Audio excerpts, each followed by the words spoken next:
ও মা, দেখছে দেখো। আহা, মা জগৎজননীর রূপ আমার বাঁচার। আমার এই ভাঙা ঘর আলো করতেই যেন ওর এখানে আসা গো। যেন মনে হয় আমার স্নেহময়ী মা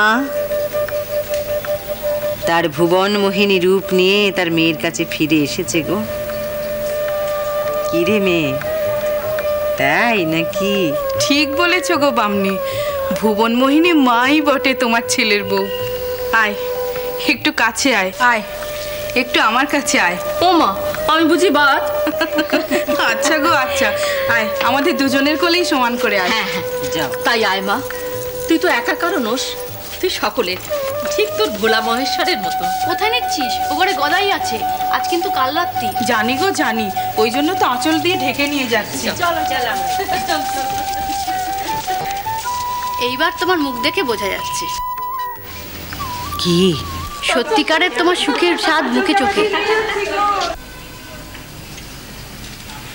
সুখ কিনা বুঝি না লাহাবো,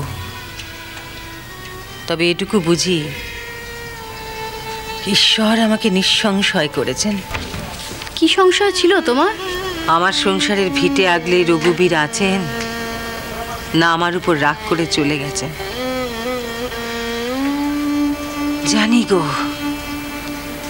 যদিও তার উপর আমার অচলা ভক্তি অষ্টপ্রহর, কিন্তু তবু মানছি হয়তো কখনো মানুষের আর্তিতে আমি তার মহিমা বুঝতে পারিনি, আর সেই কারণেই অহেতুক অস্থিরতা দেখিয়েছি, বারবার তার দিকে ভুল দৃষ্টিতে তাকিয়েছি।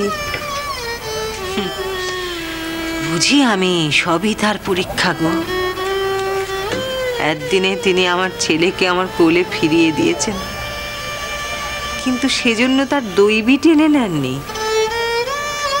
বরং আরো বাড়িয়ে দিয়েছেন মা লক্ষ্মীকে গাঁট ছড়াতে বেঁধে দিয়ে। বেশ তো, এবার তো তোমার লক্ষ্মীনারায়ণের সংসার, কি বলো? তাই আর ভাবনাও সেই জন্য গো। থামো তো, আবার ভাবনা কিসের? আছে গো জমিদারনি, ভাবনা আছে। মরণ, ও আবার কি নাম্বার করেছো আমার? ভাবনার কথা বলছিলুম না, তা শোনো, ওই দেবকে নিয়ে আমার কোনো ভয় নেই জানো। হাজার হোক পেটের ছেলে তো, বুঝিয়ে সুজিয়ে বকে ঝোঁকে ঠিক তাকে লাগামে রাখবো। যত চিন্তা আমার ওই দেবীকে নিয়ে। অতটুকু দুধের শিশু, ছেলের এক গুয়েমিতে ঘাড় নামিয়ে তাকে আমি ঘরে নিয়ে এসেছি ঠিকই, কিন্তু তাকে যে পালি আমার কি সামর্থ্য। কতটুকু পেট ওর? দুমুটো ভাতের বেশি ঠাঁই আছে? ভাতের কথা তো বলিনি লাহাবু। তবে ওর মার কোল থেকে আমি ওকে টেনে এনেছি লাহাবু। আমার দায় বোঝো, এখন ওকে সেই কোলের স্বাদ ফিরিয়ে তো দিতে হবে। জানো লাহাবু, ও মেয়ের বাবা আর মা দুজনেই ভারী পুণ্যবান পুণ্যবতী গো। মা লক্ষ্মীর আরাধনা করে তবে ওই মেয়েকে পেয়েছেন। আদরে আহ্লাদে পেলেওছেন। শুনেছি তার দুই কাকাও নাকি তাকে প্রাণাধিক ভালোবাসে। একজন তো আজকে সেই জয়রাম বাটি থেকে গো 2 ক্রোশ পথ ওকে কোলে করে এখানে নিয়ে এসেছেন। তবেই বোঝো, এখন ওই আদরের দুলালির যদি কোনো কষ্ট হয় আমার এই পোড়া কপালের দোষে, তবে কি ধম্মে সইবে গো লাহাবু? কি বলো গো, যত অলক্ষণের কথা। সারাটা জীবন কেমন কুকড়ে কুকড়ে কাটাবে নাকি? মা, মা, ও মা, কি মেয়ে এলো! হ্যাঁ, আসতে না আসতে শাশুড়ি কাটা হয়েছে গো। হঠাৎ করে বলে কিনা মায়ের কাছে যাব।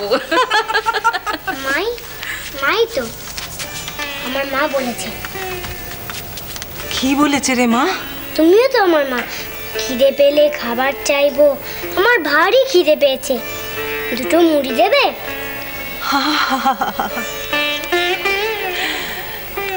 তোকে আমি কোথায় রাখি রে বাছা? হ্যাঁ, কোথায় রাখি আমি তোকে? কি সমস্যা মিটলো তো? খুব বলছিলে না ওকে কি করে কোলে দেবে, এমে তোমার কোল কেড়ে নেবে। আমার কপাল গোলাপ, আমার কপাল। হ্যাঁ রে মা, কি খাবি? দুটো মুড়ি আর খেজুরের গুড় দি। হ্যাঁ, আমি খুব ভালোবাসি।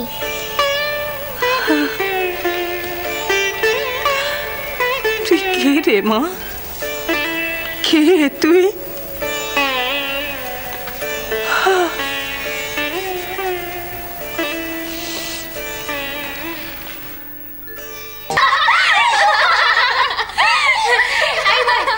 বল না রে, বউয়ের সাথে কি কি গল্প করলি?